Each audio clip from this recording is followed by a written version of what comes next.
আসসালামু আলাইকুম রহমতুল্লাহি ওবরাকাতুহ। একাকী নামাজ আদায়ের পর জামাতে শরিক হওয়া। ফরজ নামাজ আদায় করার পর বড় জামাত অনুষ্ঠিত হতে দেখলে সে জামাতে শরিক হতে পারবে কি না? যদি পারে তাহলে নফলের নিয়তে নামাজ পড়বে নাকি ফরজের নিয়তে?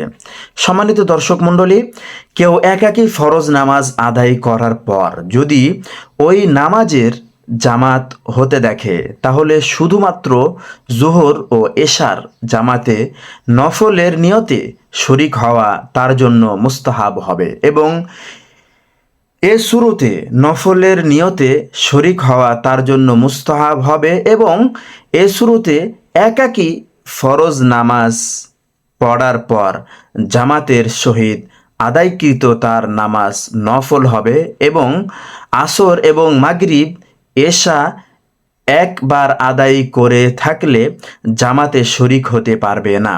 কারণ ফজর ও আসরের ফরজের পর কোনো নফল নামাজ পড়া যায় না। আর মাগরিবের পর যদিও নফল পড়া যায়, কিন্তু মাগরিবের ফরজ যেহেতু 3 রাকাত আর 3 রাকাত কোনো নফল নামাজ নেই, তাই মাগরিবেও শরিক হতে পারবে না। সম্মানিত দর্শক মণ্ডলী, বিষয়টি আবার আমি ক্লিয়ার করে দিচ্ছি।